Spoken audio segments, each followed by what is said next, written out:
Hello everyone, this is Chiang at the Pacific Asia Travel Association, the Department of Sustainability and Social Responsibility. The COVID-19 has severely affected global tourism. Many local communities that rely on tourism are now struggling to maintain livelihoods. Without income generation from tourism, the future of community members has become uncertain more than ever, while they are now dependent on financial aid and support packages from the government. Although tourism is highly vulnerable to the pandemic, the industry holds a unique position to promote responsible recovery plans and actions. Tourism represents development opportunities for communities, and the COVID-19 crisis has the potential to become a turning point for tourism planners to rethink and rebuild tourism for sustainable community development.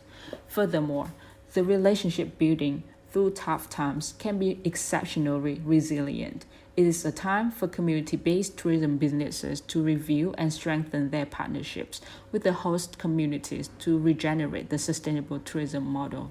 Today, Pada spoke to Ms. Wanvipa Phanumat at the Office of Community-Based Tourism, the designated areas for Sustainable Tourism Administration, or DUSTA in short, to have a further insights about the impact of COVID-19 on community-based tourism destinations in Thailand, what local communities can learn from the crisis, and how the local communities can rebuild confidence and enhance capacity for a sustainable future. Good morning, Khun Wanvipa. Thank you so much for the time today, and we are very excited to have you with Pada in this interview series. Maybe to get us started, would you mind introducing a bit about yourself and the work we are doing at DUSTA so that our audience can know a bit more about you, please? Hi, thank you, Trang. I'm Wanvipa Phanumat. I'm the Director of Community-Based Tourism Development at DUSTA. The full name of DUSTA is Designated Areas for Sustainable Tourism Administration, and we are the governmental agency in Thailand that trying to push sustainable development, especially in tourism context in Thailand. And what I'm doing at DUSTA is that I try to make sure that the local communities in Thailand get the benefit from sustainable tourism development. So that's my key mission at DUSTA. But in details, we have lots of things to do with the local communities, like capacity building and linking them with the market, and also working with all the other stakeholders to make sure that they are aware of community-based tourism development in Thailand. Thank you so much for sharing with us the work you are doing with DUSTA. So we all know that right now, the COVID-19 has severely affected global tourism. So what are the biggest impact of COVID-19 on community-based tourism destination in Thailand? And why should local community development be the top priority for the recovery post-COVID-19? I think one of the most affected impact that COVID-19 have on community-based tourism is that, of course, it's about the income of the local communities.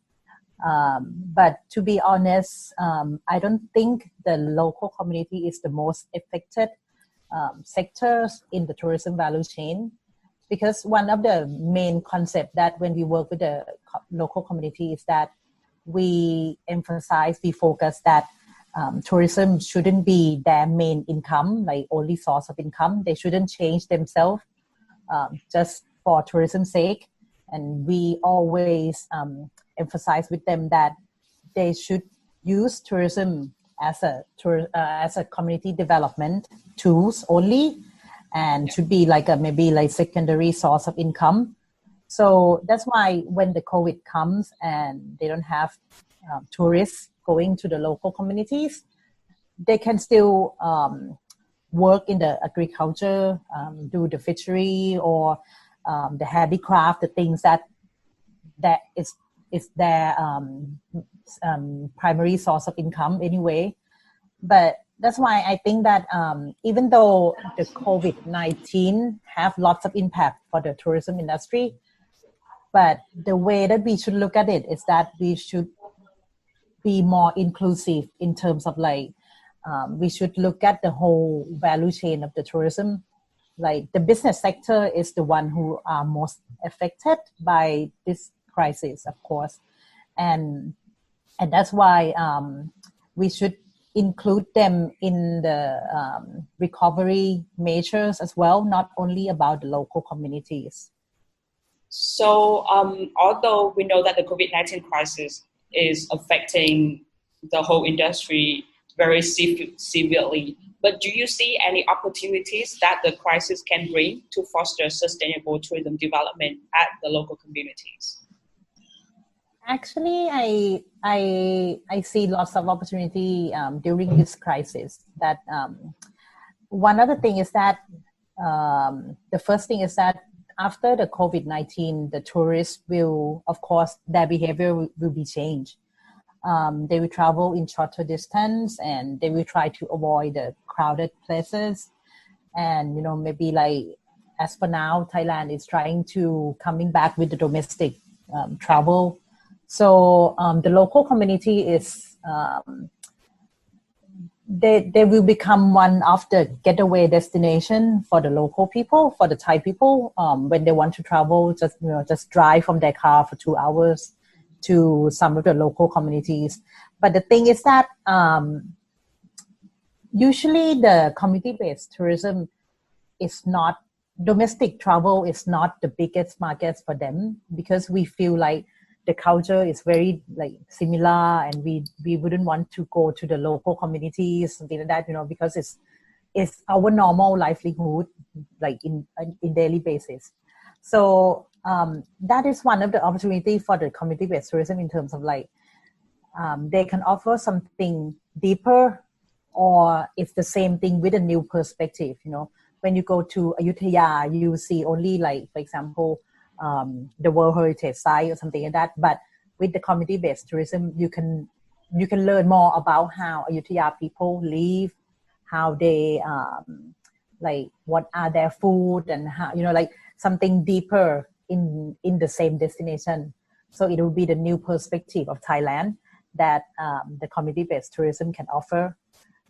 Another opportunity that I see is that with the crisis of the COVID-19, lots of young people cannot find the job in the cities, and that pushed them, like they have no choice, but they need to go back home and just stay home in the upcountry. But that could be one of the opportunities for the local communities development as well, in terms of like they bring the modern technology, they bring the new ideas to the local communities, and that is one of the things that can help improve the way that community-based tourism are developed as well. Like with the young idea, with the new fresh idea that they come, like they just fresh from the university and they go back home.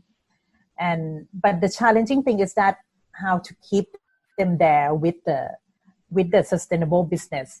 So that's why one of the things that DASDA is trying to do during this time, and also post-COVID crisis, is that we are trying to work with the young people in terms of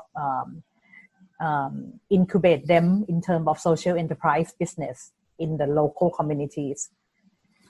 And another opportunity that I see with this crisis is that this is a rare chance for the tourism industry to really have a break and to look back at what needs to be fixed and what are the important things that we need to do in terms of sustainable development.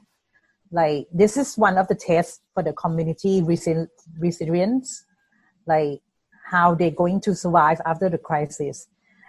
One of the things that I see firsthand is that, as I mentioned earlier, that we always emphasize to the community that you shouldn't give up everything for tourism industry.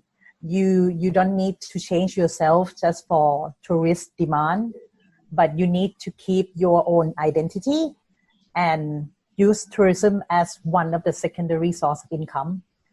And with this crisis, it proved that with the community that rely on this concept, like use the like not changing themselves for the tourism, they can survive. They can go on. They can live their life. That it's not going to be collapse, because they already have their primary source of income.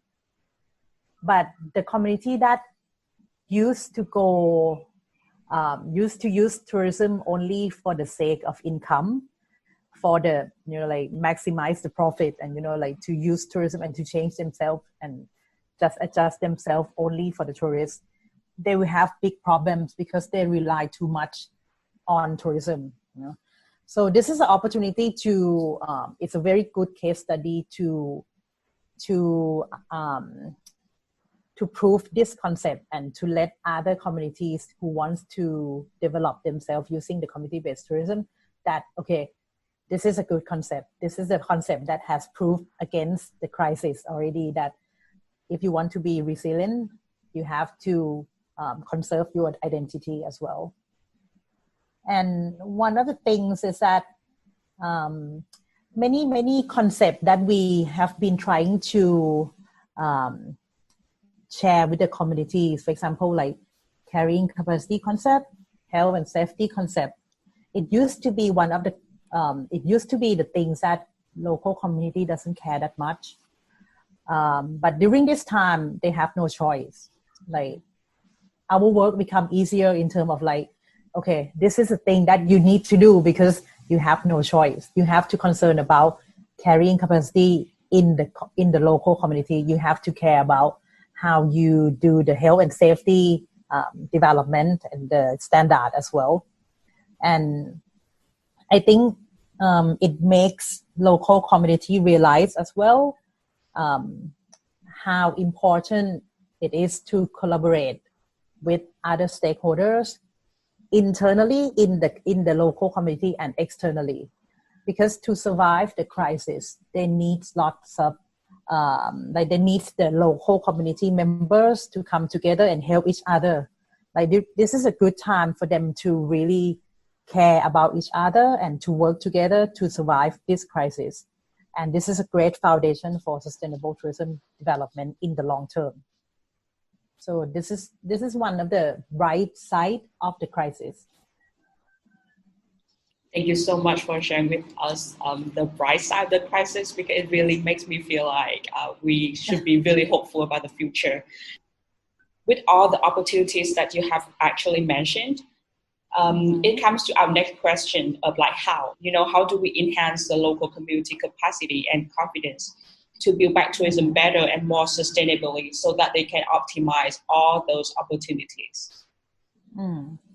One of the things that we are doing now during the crisis, that we don't have the tourists in the community. Like you can see that during the crisis, both the local communities and the tour operator, they have nothing to do about tourism industry. Like they don't have business. They don't have tourists going to the local community. So one of the things that we do to help both sector is that we match them together. Like because of the expertise of the tour operator about how they they have the best experience, the strong marketing experience that they can share with the local communities.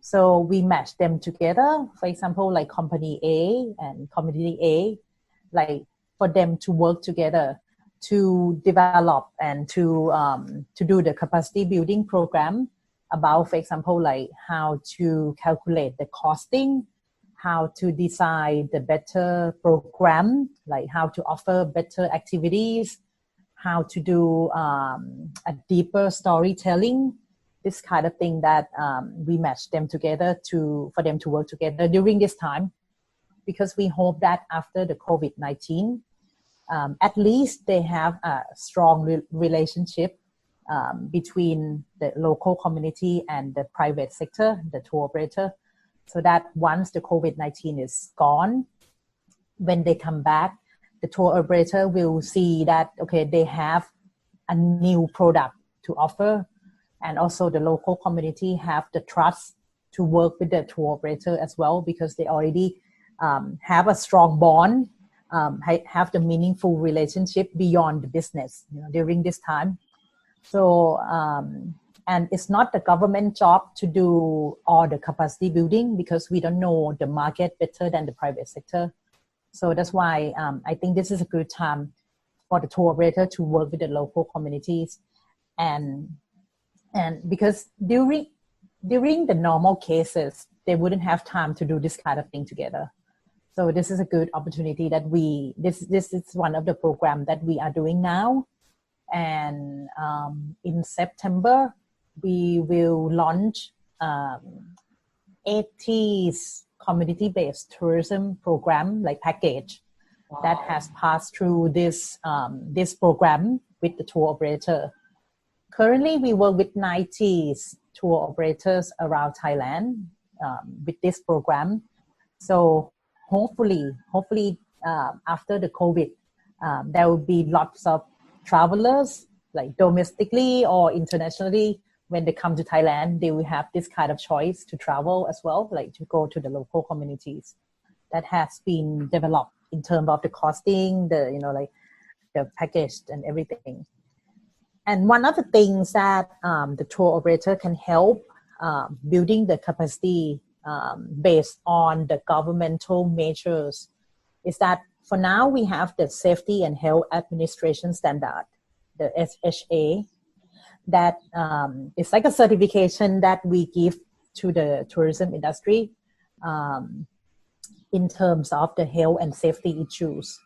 So for the local community, it's not that easy for them to be aware of the health and safety. It's not the same as when the tour operator does. So what we do is that we work with the tour operator, we work with the Department of Disease Control to go to the community and uplift the health and safety standard. Like, for example, how to offer the activity, like the hands-on activity or the cooking activities. These are very sensitive, So they will come together and try to analyze the critical point that should be that the local community should be aware or should be developed in terms of health and safety.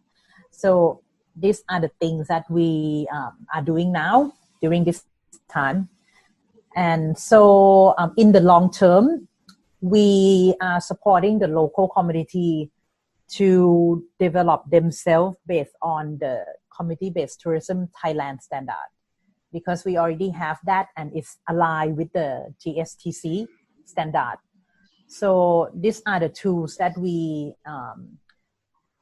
have been using and we are currently pushing, and we hope that after the COVID-19, with the strong bond with the private sector, with the strong bond with the government, the local community can come back better and stronger in terms of sustainable management in terms of their resources. Thank you so much, Khun Wavipon.